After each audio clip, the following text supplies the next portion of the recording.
Just a few more strokes. There. Is it done, Basil? Just finished. Come and see, Dorian. It's beautiful. It's like looking into a mirror.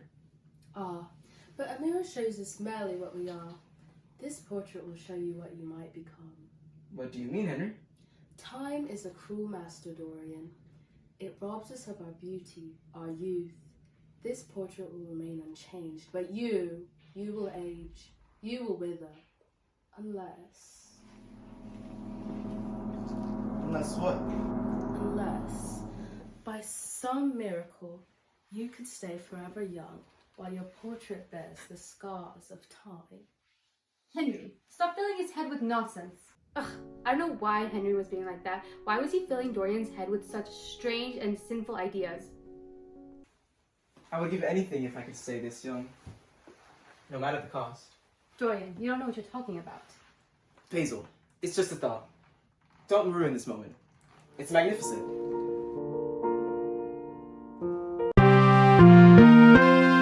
Good evening. We regret to inform you of the passing of Oscar Wilde, the author who captivated many readers. He was born on October 16, 1854 in Dublin and died on November 30th, 1900 in Paris. Wilde was known for his plays of Lady Windermere's Fan in 1892 and A Woman of No Importance in 1893, as well as his short stories of The Canterville Ghost in 1887 and The Happy Prince and Other Tales in 1888.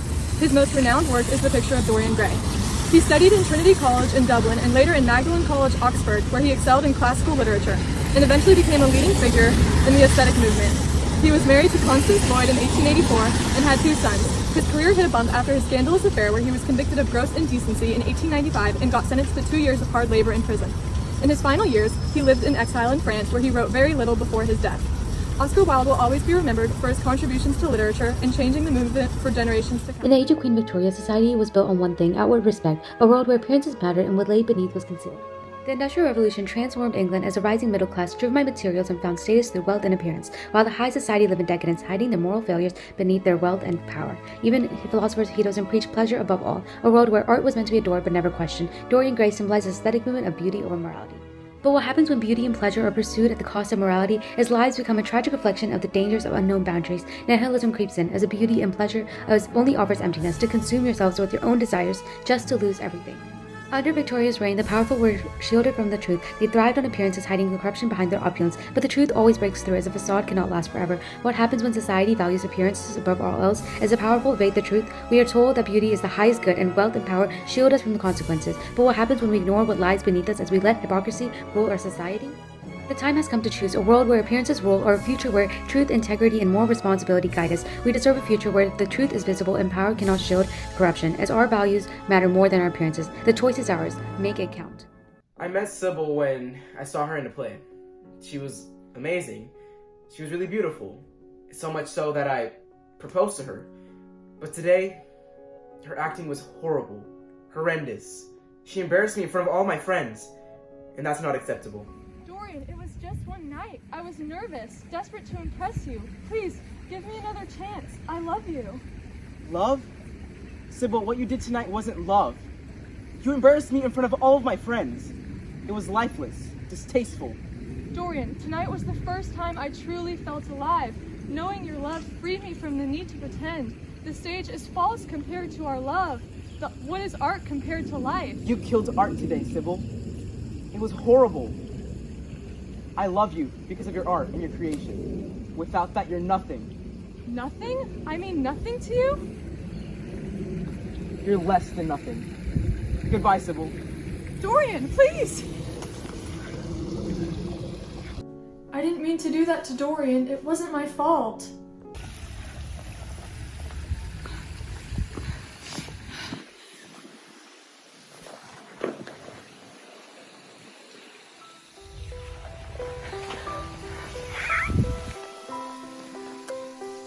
Quick, for $1, give me your opinion on Dorian Gray.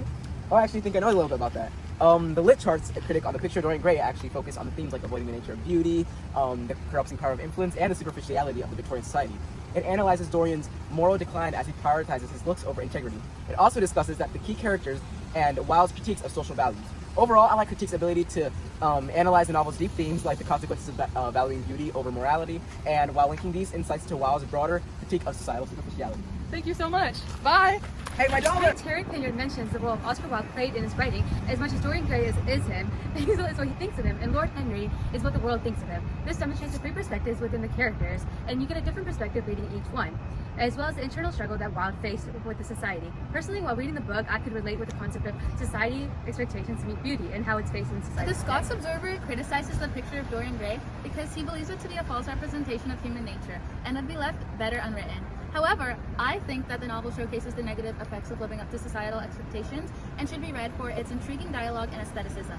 Thank you. Hey, can you tell me a little bit about the picture of Dorian Gray? No, I'm good. I want to go home. Now, can you tell me about the picture of Dorian Gray? Okay, fine. I once read this review by Morgan A. Mucha, who critiqued the vagueness of Dorian's past mistakes and horrors, describing this as leading the reader to a literary dead end. But in my opinion, I think that Oscar Wilde's vagueness actually adds to the story, because rather than concentrating on the concrete details of Dorian's past mistakes, he focuses more on the psychological toll that they took on Dorian, which emphasizes the theme of internal corruption.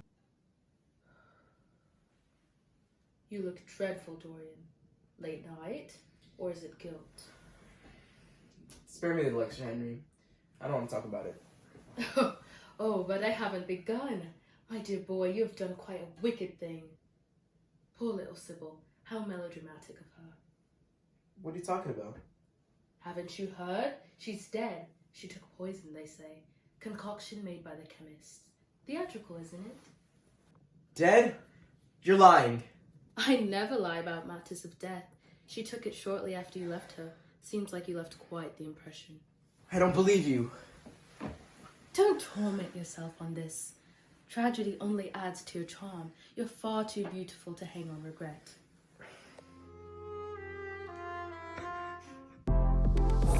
In the late 19th century, the aesthetic movement emerged and focused on the idea that art should exist for its own sake, and that life should be lived in pursuit of beauty, indulgence, and individuality. Influenced by French decadent writers and artists, this movement rejected the restrictive morality and self-discipline of art during the Victorian era. At Wilde Decor, we embody this philosophy just as well as the picture of Dorian Gray critiques the dangers of living solely for beauty. Our fashion celebrates beauty without compromise. Dorian's pursuit of pleasure was a rejection of Victorian values, much like the bold individuals who choose to wear Wilde's couture. Like Dorian Gray's fascination with the Yellow Book that symbolizes moral decay and excess, our designs push the boundaries of fashion. Through Dorian's ultimate downfall, Wilde comments on the dangers of excessive individualism and the neglect of ethical considerations, making the novel a nuanced response to the cultural and moral climate of late 19th century England. Our collections are inspired by the decadent literary figures of the time, writers like Walter Pater, Charles Baudelaire, and Joris Karl Huysmans, who believed that beauty should be experienced without apology. Our designs are also influenced by Wilde's other works, such as Salome, where beauty and desire intertwine, and the importance of being earnest, where social norms are mocked, revealing the hypocrisy of Victorian society. Wilde's Couture, where fashion meets art, where beauty is not just worn, but lived. Dorian, why'd you bring me here? You said you wanted to see the portrait you drew of me. Didn't you, Basil? I did. I've heard the rumors. I've been very worried. Please, let me see it. What happened to it? Who could have done this? It's me, Basil. It's the sin. The corruption. While the picture withered, I stayed the same. This is monstrous. How could this have happened? I made a wish, Basil. Well, I stayed young and beautiful. The picture withered. Now you know my secret. Please, play forgiveness. Destroy this. Destroy it? You really think I would let anyone destroy this? Please, this isn't you. This isn't who you are. I'm sorry, Basil. Lord Henry, have you heard the news that Basil just died? What? How preposterous! Who could have done that to such a sweet soul? Good evening, folks. Today we're going to be talking about the picture of Dorian Gray by Oscar Wilde, and which is a real game changer to examine the pursuit of beauty over morality. I'm David Trejo, your host, and we're going to start with the setting. Victorian London scenes take place in the West End, wealthier and aristocrat, and the East End, speedy and rundown, which mirrors Dora's internal battle. Dorian is entering a game of keeping up with appearances, but he can't escape the final score of corruption. Great eye. Based on the scenes we've seen about the plot so far, what do you think about the conflict? On a personal level, Dorian's conflict is intense, but Wilde critiques the whole Victorian society's obsession with appearances. It's a battle between the pursuit of beauty over morality. Ouch. Foul on Dorian. But let's not forget about the characters. Who is more important to Dorian?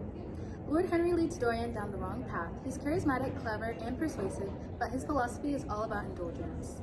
I feel like Basil is initially fearful, and his emotional investment in Dorian is too apparent. He wants to protect Dorian from Lord Henry's harmful influence. I think it's the young actress Sybil who falls in love with Dorian. She dreams of being on stage, although it leads to her downfall, of her suicide as she loses her beauty on stage. She symbolizes innocence and purity to reflect love in art. Great, now let's talk about the theme of the story.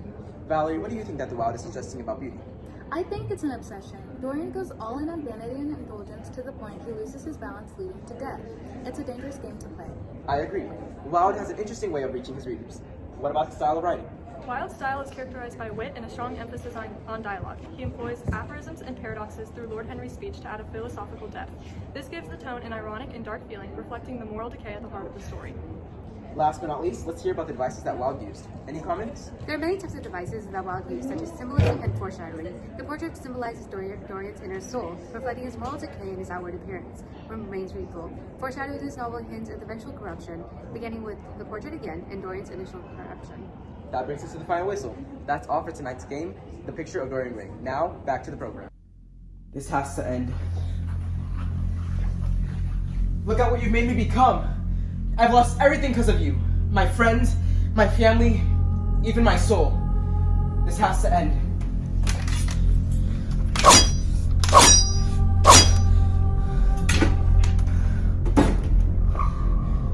What's happening?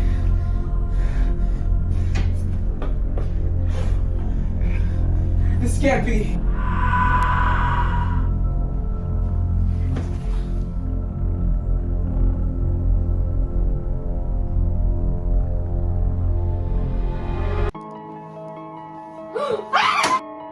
And a spurt.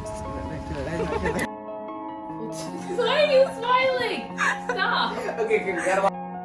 I like your I'm sorry, my voice cracked. You brought me here. Nervous. Desperate to impress. Okay. It's your fault.